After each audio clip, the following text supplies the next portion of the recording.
oportunidad, he gozado de la bendición y de la oportunidad de poder visitar un número considerable de congregaciones, iglesias locales de diversas denominaciones, unas grandes, unas más pequeñas, unas con recursos, otras sin tantos recursos, unas con énfasis, otras sin énfasis, en algo unas avivadas, otras no avivadas, con pastores de mucha experiencia, con pastores de poca experiencia, pero al fin y al cabo, iglesias, nada más que las asambleas de creyentes que Cristo instituyó con el propósito específico de ejercer la autoridad del reino de Dios en esta tierra y hacer discípulos a través de la predicación y la práctica del evangelio. Eso es iglesia. Ahora, el visitar esa diversidad de iglesias locales, de congregaciones, me ha permitido concluir que cada congregación o iglesia local tiene sus peculiaridades. Cada iglesia local es particular, es única. Y aunque hacemos parte de la iglesia universal de Cristo, el cuerpo místico de Cristo en la tierra, que es la iglesia, la gran verdad es que he llegado a la conclusión que cada iglesia es muy singular. Cada iglesia local es muy particular. Esto se debe a su contexto social, cultural, geográfico, los dones que se desarrollan dentro de ella o se manifiestan dentro de ella. Ocurre a causa del llamado que Dios le hace, el enfoque poblacional, etcétera. Todas estas situaciones que son secundarias son las que hacen de cada iglesia local una iglesia única, peculiar, singular. Ahora, esto no está mal, porque alguien podría decir, pero eso está mal. No, eso no está mal. Dios usa eso, y Dios usa eso para que las personas puedan conocer acerca de la necesidad de salvación y cómo a través del sacrificio del Señor Jesucristo esa necesidad sea suplida. Dios usa esa peculiaridad y singularidad de cada iglesia local para que las personas, los creyentes, puedan crecer en la fe. Ahora, frente a la peculiaridad de cada iglesia, siempre y cuando ésta no atente contra las enseñanzas bíblicas, como creyentes debemos tener respeto. Debemos aprender a ser respetuosos de las particularidades de cada iglesia local. Entender que esa es la característica en particular de esa congregación. Eso debe conducirnos como creyentes a ser personas pacientes, respetuosas de esas formas y de esas particularidades. Por ejemplo, no podemos negar que existen iglesias donde su particularidad es el desarrollo de la vida de oración. Iglesias donde el fuerte de ellos es la vida de oración. Personas que llegan ahí se convierten y reciben un profundo llamado a la intercesión, a la oración intensa, a la batalla espiritual, al ayuno. Y cuando usted los ve y los oye, usted se da cuenta por su tono de voz, por la forma en que lo hacen. Esa es su particularidad. Eso es lo que los hace únicos, peculiares en ese sector. Y es eso lo que Dios está usando para ganar cierto enfoque poblacional. Ahora existen las otras congregaciones que a lo mejor su énfasis es la enseñanza. Esa es la verdad. Y escuche esto, ellos crecen, se multiplican, su fuerte es la enseñanza. El don que Dios está usando para atraer personas a Cristo, para mostrarles su necesidad de salvación, es precisamente esa particularidad. Otros es la alabanza, otros es el enfoque poblacional. Hay quienes se dedican a la familia, a la población carcelaria, a los enfermos, en fin. Y aunque todos tenemos el llamado de parte de Dios de evangelizar a todos los sectores de la sociedad, no podemos negar que las iglesias, algunas se enfocan, o la mayoría, cada uno de manera muy particular, en el sector o en el grupo poblacional al cual Dios le ha llamado. Esto debe llevarnos a entender que como creyentes no debemos estarnos comparando con ninguna iglesia. Usted como perteneciente a una iglesia local, no esté comparando su congregación, la iglesia donde usted asiste, con otra iglesia. debe comprender que su congregación, el lugar donde Dios lo colocó para que creciese espiritualmente, es particular, tiene su peculiaridad. Y es precisamente ese elemento lo que Dios está usando para que usted pueda crecer espiritualmente. Esto es importante comprenderlo, porque cuando usted no comprende esta verdad o no la acepta en su corazón, no se logrará identificar con su iglesia local. Y siempre estará comparando su congregación con otra. Y siempre otra le estará pareciendo mejor. No sé cuántos de ustedes tengan hijos adolescentes, pero en muchas ocasiones nuestros hijos en su etapa de la preadolescencia, la segunda niñez, la preadolescencia, la adolescencia, muchos de ellos tienen la tendencia a comparar a sus padres con los padres de los amigos. ¿A alguien le pasó eso o han escuchado esas cosas? Y pareciera que los padres de los amigos son mejores que los que tenemos definitivamente. Y eso es porque no hemos aprendido a identificar lo particular que son nuestros padres. Y no hemos comprendido que debemos aceptarlos y que Dios no se equivoca. Y que es eso lo que necesitamos. Y que estamos en ese hogar y que tenemos que aprender a disfrutar de eso. Usted como creyente aprenderá a amar su congregación local. Usted como creyente aprenderá a amar su iglesia en la medida en que usted pueda comprender cuál es la peculiaridad de esta y pueda aceptarla y pueda entender que eso es lo que Dios está usando para que usted pueda seguir creciendo espiritualmente.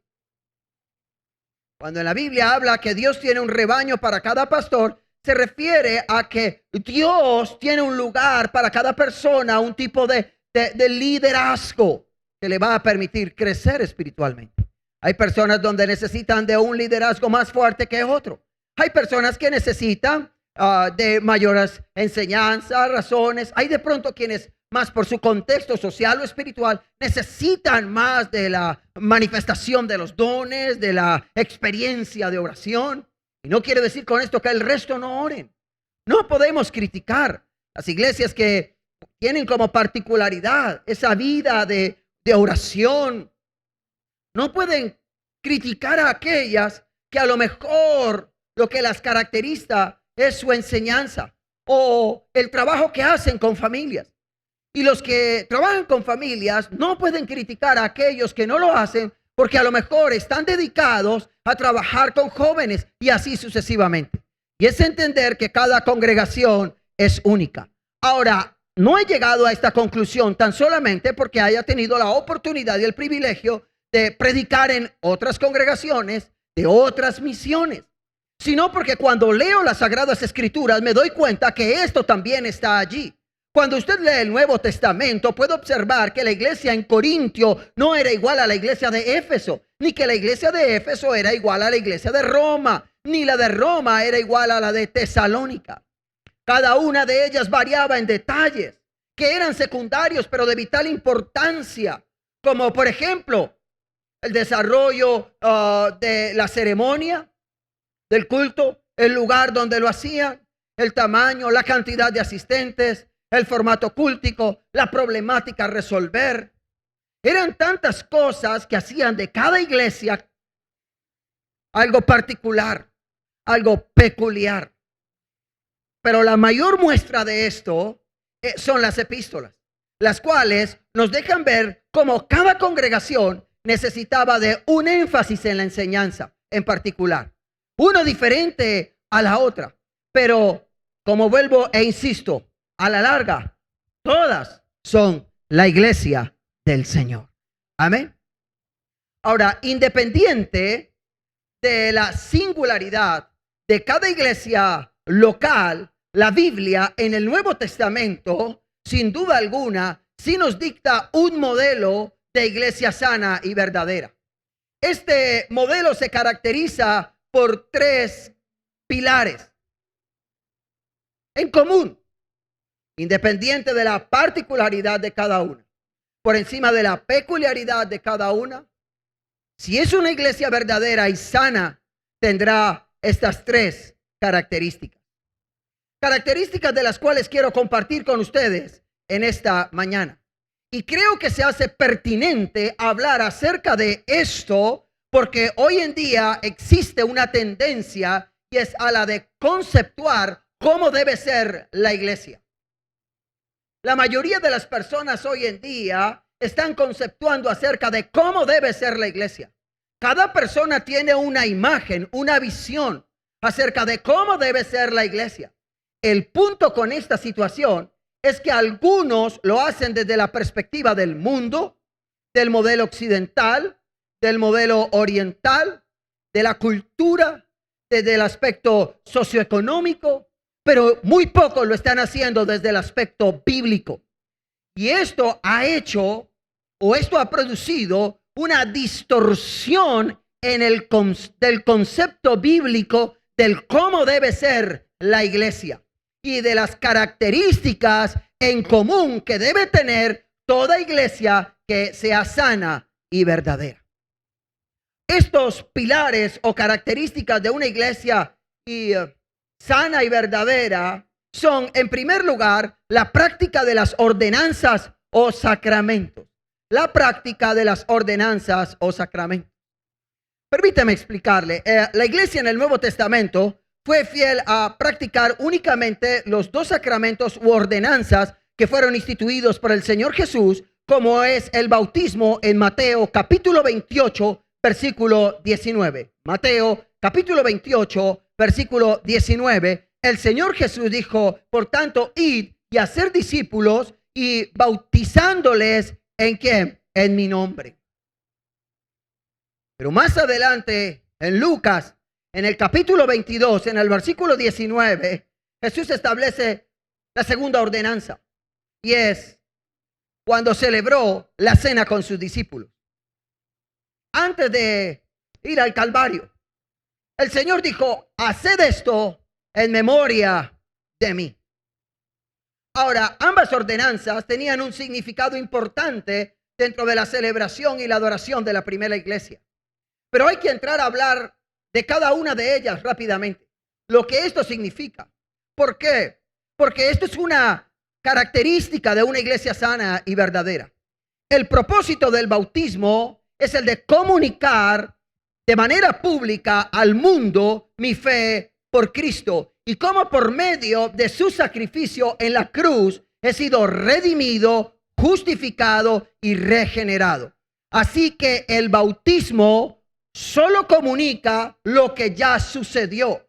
El bautismo no produce ninguna experiencia espiritual. El bautismo no regenera a nadie, ni tampoco lo justifica ni lo redime. El bautismo lo único que hace es comunicar ya que esa redención, esa justificación y esa regeneración ya ocurrió en nuestro interior como resultado de nuestra fe en el Señor Jesucristo.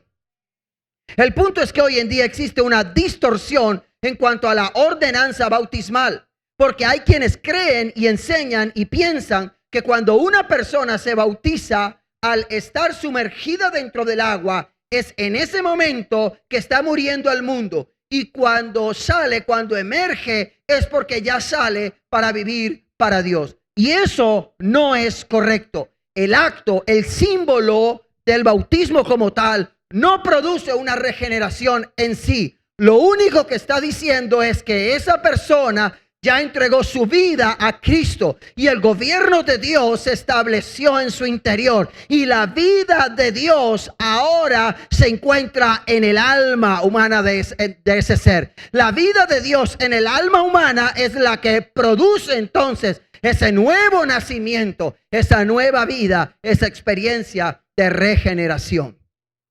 La gente no cambia porque la bauticen.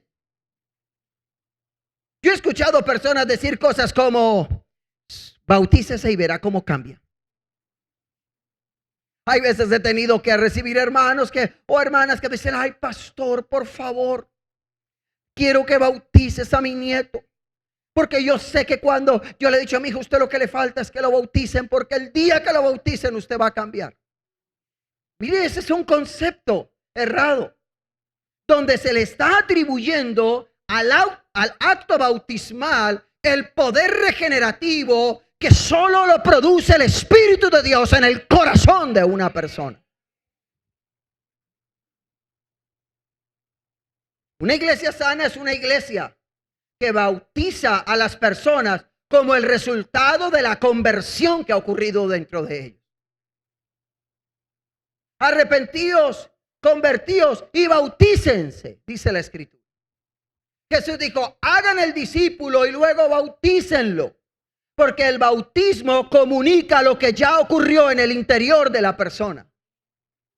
No crea que el bautismo es lo que va a cambiar a alguien. Cuando alguien toma la decisión de bautizarse o es llevado a ejecutar el acto bautismal, si esa persona no ha experimentado un encuentro personal con el Señor Jesús, si no se ha rendido ante el señorío de Cristo y le ha reconocido como el Salvador suficiente para su vida, lo que va a ocurrir es que le van a dar un chapuzón.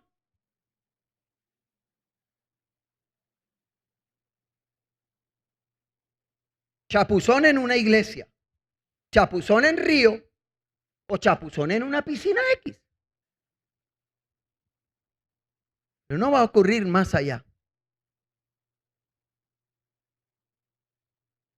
El bautismo, la ordenanza bautismal, no es un asunto de promedios dentro de la iglesia.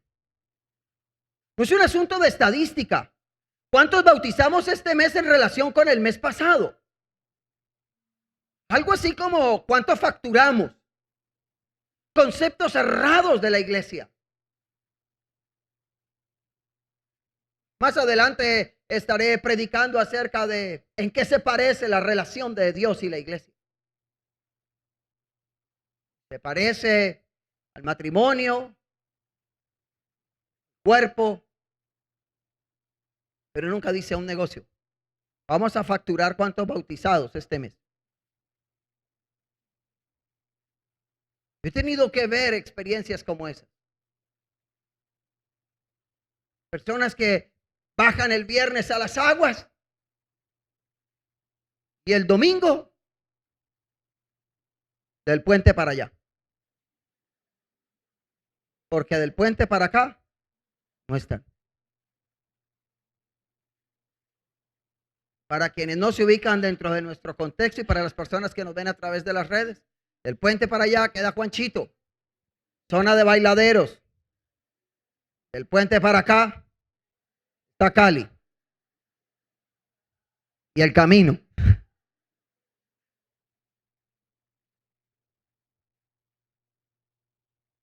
Bautismo no es un asunto de estadística, hermano, ni es un asunto de concursos. ¿Cuántos líderes bautizan más?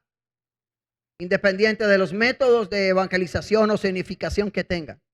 El bautismo debe ser el resultado de la conversión de una persona. Me he convertido y tomo la decisión de bautizarse. Y si usted no se ha bautizado y usted ha experimentado ya ese cambio y usted es consciente de que Dios le ha perdonado, le ha redimido, le ha justificado, le ha santificado, entonces no espere más y tome la decisión de bautizarse y comuníquele al mundo acerca de lo que ya ocurrió en su interior. La segunda ordenanza tiene que ver con la cena. ¿Cuál es el propósito? El propósito del bautismo es comunicar lo que ya ha ocurrido. Pero el propósito de la cena es recordar. El propósito de la cena es producir una acción mental en quienes participan a través de esta. Es llevar a que recuerden lo que ocurrió. La obra histórica de Cristo al morir por nuestros pecados. La fe cristiana no se fundamenta, escuche esto, la fe cristiana no se fundamenta en una hipótesis, en una teoría, en un supuesto. La fe cristiana se fundamenta en un hecho real. Cristo se encarnó, siendo Dios, se despojó para encarnarse, para hacerse hombre y morir en la cruz del Calvario por cada uno de nosotros, para ocupar nuestro lugar en esa cruz y resucitar al tercer día. Y gracias a su encarnación, muerte y resurrección, hoy nosotros tenemos la esperanza gloriosa de poder un día participar también de esa resurrección, de gozar de la vida eterna. Nuestra fe se fundamenta en un hecho histórico y real, no en un supuesto. Y la Santa Cena lo que busca es que cada que la celebremos, recordemos de manera consciente a la persona del Señor Jesús, su vida, su obra, lo que hizo en la cruz por nosotros. La cena del Señor es un recordatorio vez tras vez de que el cristianismo no es la espiritualidad de la nueva era. No nos pone en contacto con nuestro ser interior. No es una experiencia mística. El cristianismo, escuche esto, está fundamentado en el hecho histórico de que Jesús vino y murió y resucitó al tercer día y hoy está sentado a la diestra de Dios Padre. Y que gracias a ese sacrificio hoy nosotros somos hechos hijos del Dios del cielo, herederos y coherederos con Cristo. Amén. Y eso cambia todo. Ahora, la acción de recordar lo que Cristo hizo al momento de tomar la cena del Señor es fundamentalmente hacer memoria. No es imaginar, no es soñar, no es canalizar, no es escuchar, no es colocar la mente en blanco a ver qué siento. No es una experiencia extrasensorial, es un hecho consciente, real, donde yo disciplino mi pensamiento, me conduzco a pensar en lo que Cristo hizo, en lo que la Biblia dice que Cristo hizo por mí. Y cuando recuerdo eso, eso debe conducirme a una explosión de gratitud, de alabanza, de júbilo, a un quebrantamiento, a un rendirme, a un decir: Señor, gracias, gracias, Señor, ocupaste ese lugar en esa cruz por mí. Queda más que gratitud. Pero qué doloroso es, y para mí lo es, cuando se ministra la cena y uno ve a los hermanos, las personas caminando de un lado para otro.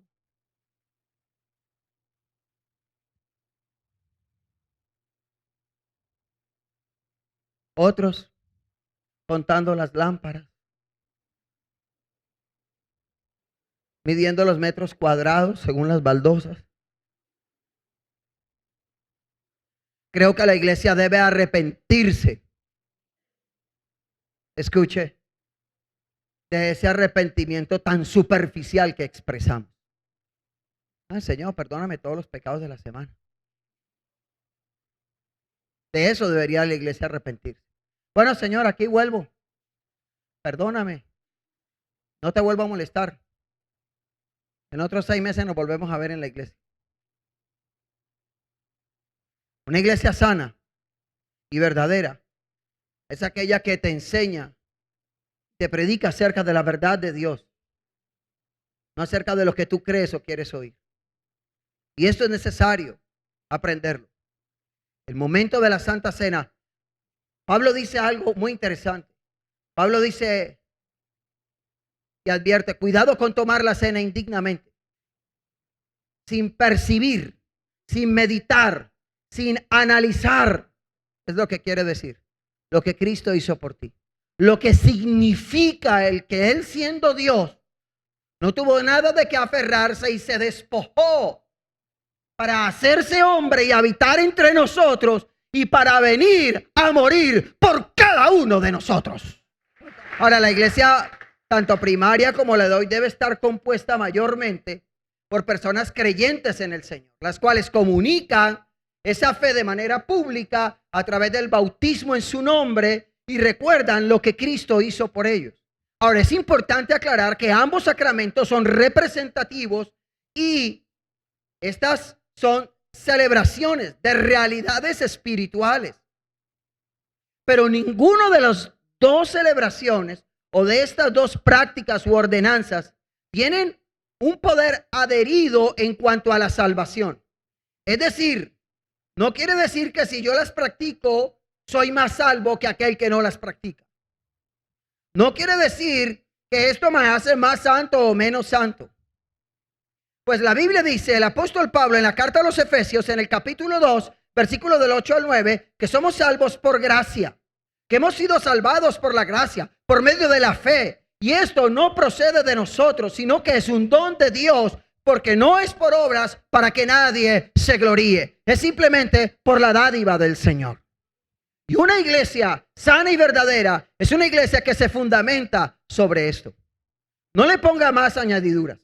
Qué doloroso ayer tener que oír en una congregación significativa, grande de esta ciudad, cómo los líderes de aquel lugar se dieron ante la presión de las personas y se inventaron algo similar a la primera comunión, pero con la Santa Cena. Es decir, los padres presionando, que había familias de ellos no creyentes que les presionaban acerca de la primera comunión y que cómo no le iban a hacer la reunión, la fiesta al niño, las fotos a la niña. Entonces se idearon una Santa Cena para preadolescentes, muchos de ellos hasta sin bautizarse, sin nada, sin conciencia, solo para que le tomen la foto y la familia esté consciente.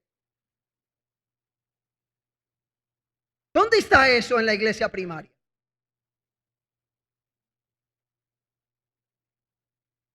Pastor, eso no te hace popular. ¿Y quién dijo que el fin mío y el fin de un pastor debe ser popular? El fin nuestro debe ser predicar la palabra del Señor.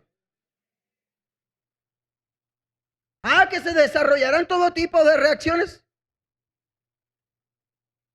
Claro que sí.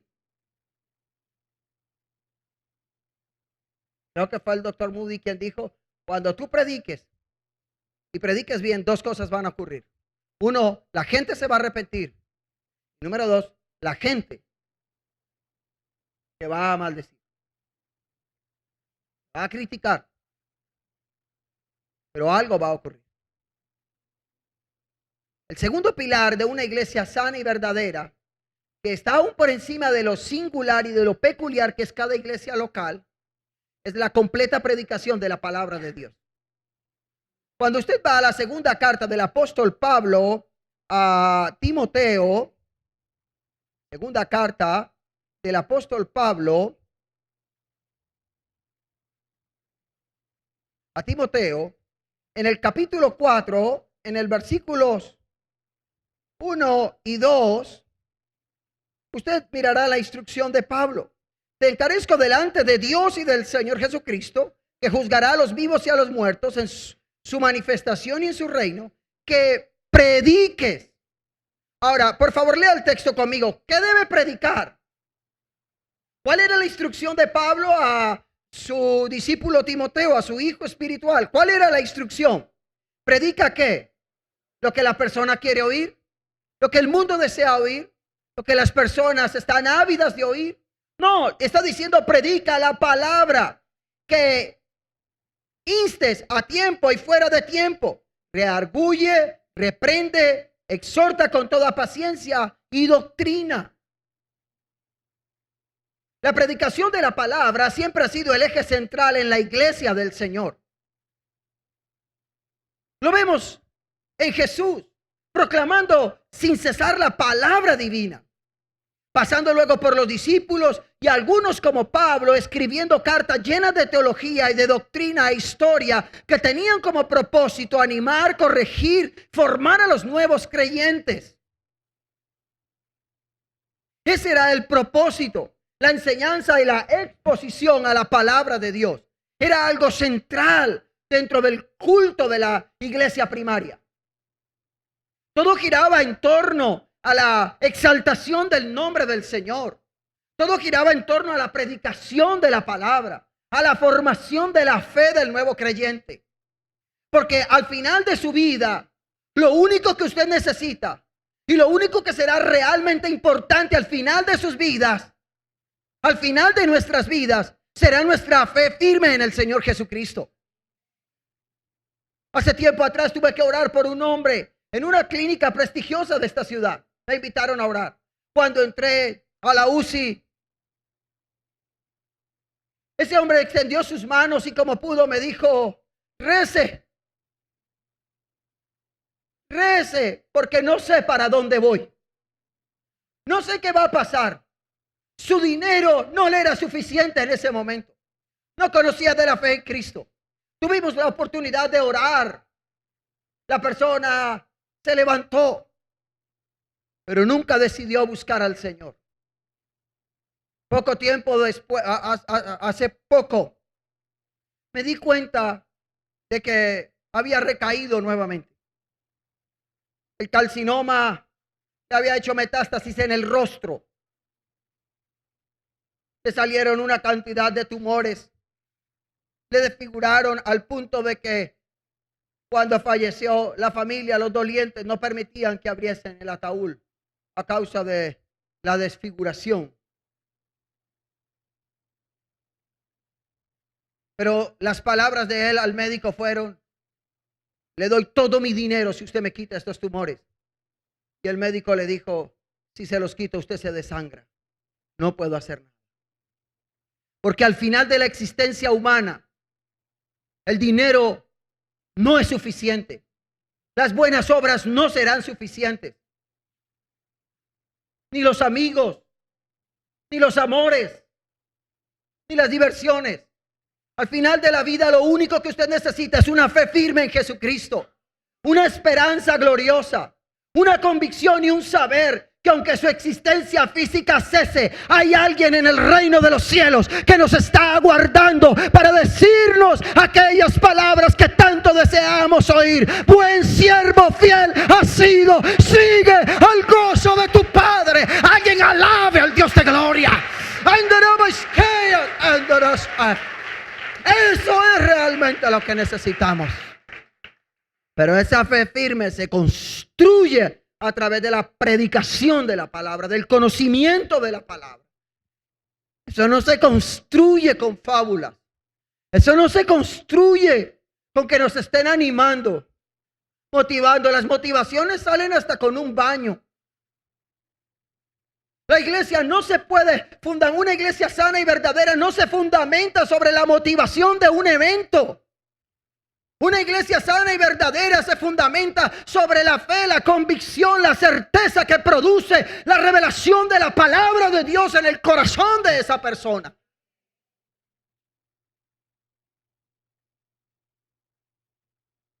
Esa es la realidad.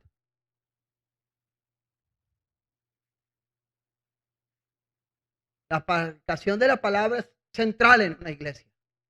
Una vez alguien expresó y dijo: es que no me gusta ir, no volví a la iglesia, porque es que tanta predicadera. Y que cante y predique, cante y predique. Bueno, no entiendo a qué más viene uno a la iglesia, sino no es a cantar, es a alabar al Señor y a ser edificados en la fe. Es que tenemos conceptos tan distorsionados, empezando que ni como logramos comprender qué significa ser miembro del cuerpo de Cristo. Y como dijo el pastor Edwin, a veces lo relacionamos con membresía, con un club. La iglesia no es un club. La iglesia es la iglesia del Señor. Y de eso seguiremos hablando más adelante. Los reformadores, los puritanos, los cultos, las reuniones de ellos giraban en torno a la predicación de la palabra. Debemos volver a la predicación del evangelio, pero eso requerirá de tiempo a los predicadores, de pasar tiempo con la escritura, de pasar tiempo orando con el Señor, estableciendo una relación con el Señor más cercana y profunda. Esto requerirá muchas veces no alcanzar la simpatía de todas las personas, muchas veces ser el punto de señalamiento y de crítica, un precio que en este tiempo muchos lastimosamente no están dispuestos a pagar. Pero la gran verdad es que una iglesia sana es aquella que se construye sobre la base de una predicación bíblica, una exposición bíblica. Ahora, es importante aclarar que la predicación del evangelio en el inicio de la iglesia era completamente teocéntrica, es decir, centrada en Dios. Sus escritos y predicaciones de los primeros padres de la iglesia siempre buscaron exaltar al Señor, darle la gloria a Dios, adorarle, darle a conocer.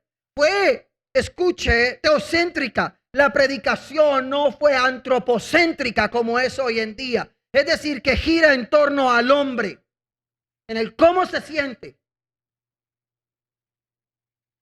en el qué necesita, en sus emociones.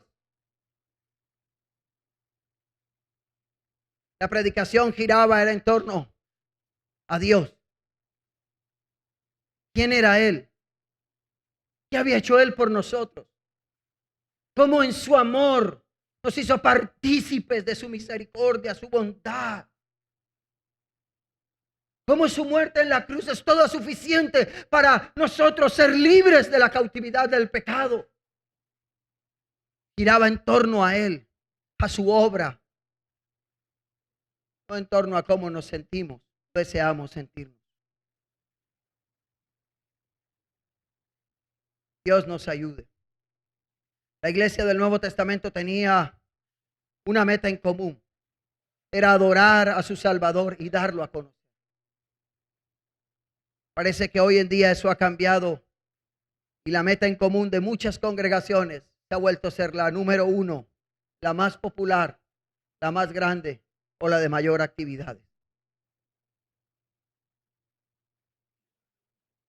Si Cristo no es el mensaje en la iglesia a la cual usted asiste, entonces déjeme decirle que esa iglesia perdió el rumbo y usted también lo está perdiendo con ella. No se trata de nosotros. El culto no es diseñado para nosotros. El culto es diseñado para exaltar y glorificar a aquel que dio su vida en la cruz por nosotros. Eso es diferente. Si va a alabar al Señor, hágalo por favor y dele gloria al Señor. No se trata de nosotros. El servicio no es un asunto de complacencias melódicas. Pastor, ¿está haciendo algo legalista? No, estoy siendo bíblico. Porque hoy al ser bíblico se le llama ser legalista.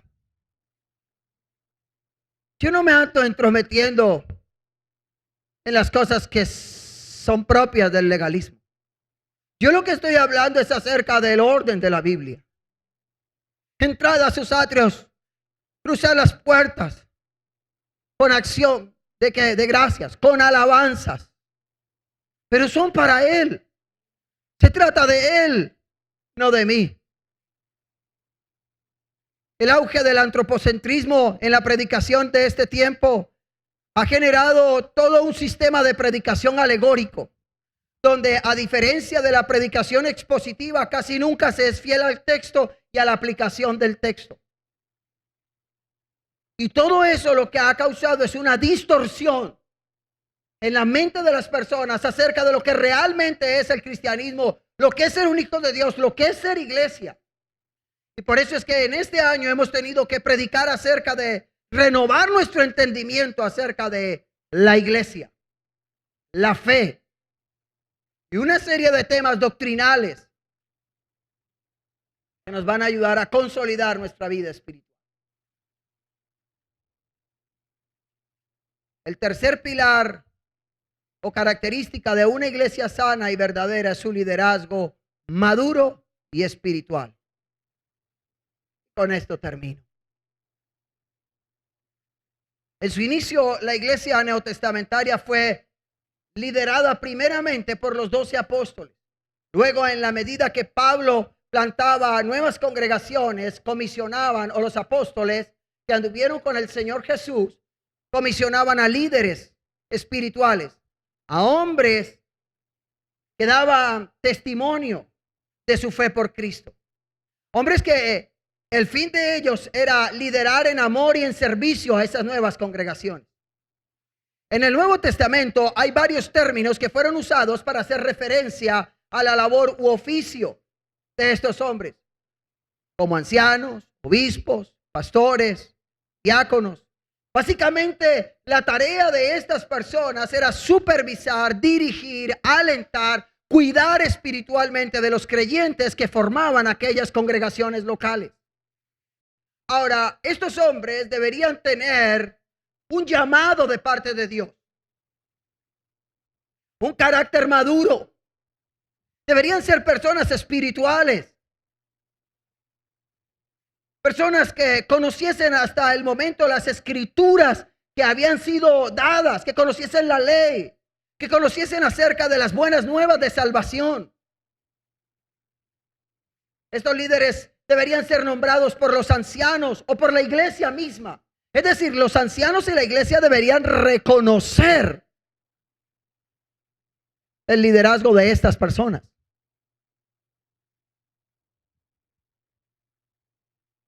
Y esa es una característica de una iglesia sana, que tiene unos líderes maduros espiritualmente, que invierten y dedican su tiempo al conocimiento de la escritura, a la oración, que tienen un carácter maduro, que lideran no de manera despótica ni autoritativa sobre las personas, sino que lideran en amor y en servicio sobre las personas, como lo hizo el Señor Jesús. Que no andan reclamándole a las personas reconocimiento, sujeción, sino que su misma forma de vida, de conducirse, la misma presencia de Dios en ellos comunica la autoridad, la madurez, la entrega, la devoción, la pasión por lo que hacen. Y las personas ven eso y las personas respetan eso. Pero lamentablemente hoy en día hay una proliferación exacerbada de iglesias. Y muchas de ellas no cuentan con este pilar, con esta característica. Algunos son el resultado de hombres que no encontraron nada más que hacer y tuvieron un carisma, un don de personas. O porque alguien de la iglesia le dijo, hermano, usted me cae bien y usted es pastor. O le ven un talento y ya lo están nombrando pastor.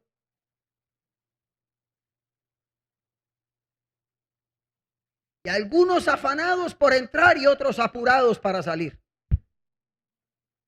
Porque cuando sienten la responsabilidad de lo que es un pastorado, dicen, ay, me hubiera quedado sentadito. Pero lamentablemente hoy es más el resultado de personas que no tenían nada que hacer y creen que esa es la manera de resolver sus vidas. Y eso es doloroso. Es doloroso. Ayer alguien me hablaba y me decía, tuvimos una reunión de egresados de mi tiempo de estudio. Uno de nuestros compañeros, sorpresa, me di cuenta que se había convertido, que era pastor. Me dio tanta alegría y luego tanta tristeza. Yo le dije, ¿por qué? Me dijo, porque de todos a él fue el que tuvieron que sacar cargado, porque ni siquiera se podía sostener sobre sus pies a causa de su ebriedad.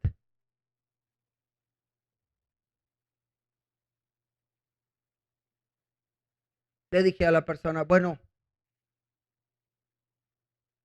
yo no lo considero un pastor. No sé de quién hables, pero él no es un pastor. Porque si realmente lo fuera, él no haría eso. Solo por la razón de que la presencia de Dios mora en su vida. Y si él tiene una relación con Dios y tiene una vida espiritual, él no haría algo así.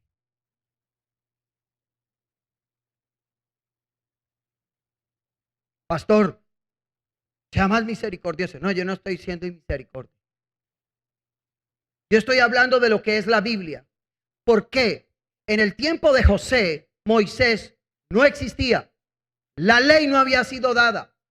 Y cuando la mujer de Potifar asedió a José, José le dijo, ¿cómo he de cometer yo tan grande pecado contra el Señor? ¿Quién le enseñó a José que acostarse con la mujer de Potifar era pecado si la ley no había sido dada? Yo le voy a decir, su relación con Dios. Alabe al Señor. Mi relación con Dios me enseña. A las personas les gusta preguntar hasta dónde pueden llegar, no para alejarse, sino para llegar. Porque entre lo blanco y lo negro, lamentablemente a los seres humanos les gusta vivir en lo gris. Señor nos ayude. La iglesia local sana y verdadera no solo debe poseer líderes espirituales que lideren sobre ella en amor y servicio y que velen por la vida espiritual de sus miembros, sino que también debe poseer hombres y mujeres, servidores, diáconos, gente que sirve también en amor y servicio, que ayuda a fortalecer a los débiles en la fe, que nos ayuda a soportar a los débiles en la fe. a orar por ellos. Ahora es importante aclarar que tanto los líderes como los servidores en el reino de los cielos gozan de un lugar de honor. Un día un hombre vino a un pastor y le dijo: pastor, mi hijo lo llevé a estudiar y no sirvió para estudiar. Muchacho, una persona del campo dijo: la cabeza no le dio para el estudio. No. Y lo llevé a trabajar. Muchacho salió flojo para el trabajo. No madruga. La pereza le llega a la espalda y lo tumba. No pudo. Luego lo llevé a la casa y le dije: ayude aquí en la casa a su mamá. Tampoco. Muchacho no es acomedido para nada. Así que ni para trabajar, ni para estudiar, ni acomedido. Así que yo me quedé pensando y yo dije: ya sé. Pa' pastor. Aquí se lo traigo a ver si me lo enseña. Ese es el concepto que las personas tienen hoy en día. En la antigüedad, en el Antiguo Testamento y aún en el Nuevo Testamento, el ser un sacerdote era un honor, era un asunto de dignidad. Hoy en día, por causa del mal testimonio, por causa de haber abandonado los pilares de una iglesia sana y verdadera, cuando usted dice ser pastor, se ha convertido en una afrenta y en un señalamiento. Pero no debe darnos pena. Eso es lo que somos. Es una naturaleza impartida a nuestro espíritu. El ministerio, el llamado que tenemos.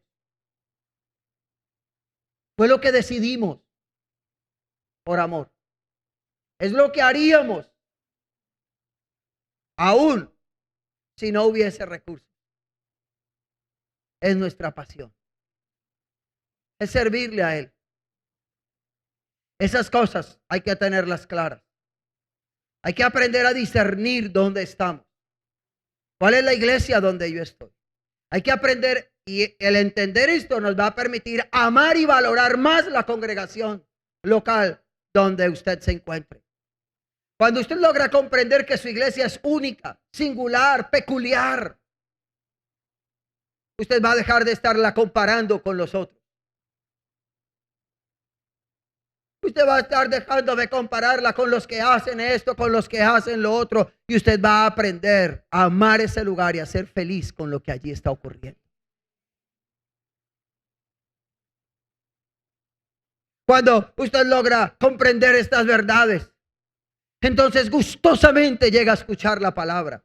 E independiente del tema, usted sabe que está siendo edificado en su fe. Usted logra comprender esto, entonces también va a aprender a amar y a valorar los líderes espirituales que tiene. Sin que estos tengan que estarle diciendo: valoren al siervo. Lo digo con respeto. Pero he notado en el último tiempo, a través de las redes, un aumento en la predicación de muchos ministros pidiendo honra. Todos predican la honra del ministro, la sujeción al ministro.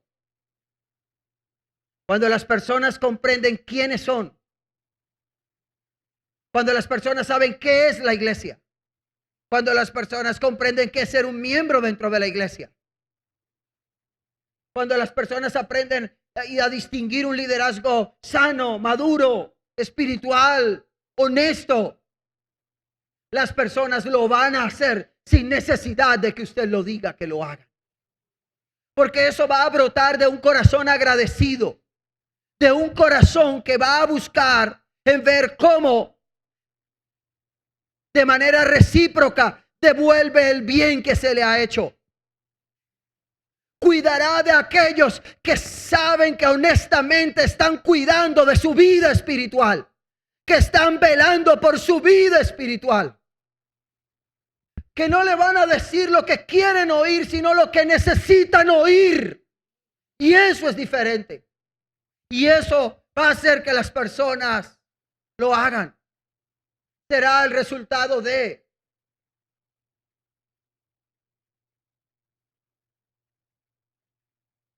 vuelvo a decir que el Señor nos ayude a no perder el rumbo de la predicación, a no olvidar que la predicación debe ser centrada en el Señor. Él es el centro de la predicación y de la iglesia. Amén. Y el liderazgo debe ser un liderazgo al estilo de Jesús. Concluyo con las palabras de Juan Calvino, quien dijo: donde quiera que encontremos que se predique y escuche la palabra de Dios y se administren los sacramentos de acuerdo a la institución de Cristo, ahí, sin duda alguna, hay una iglesia de Dios. Amén y amén. Colóquese sobre sus pies, por favor.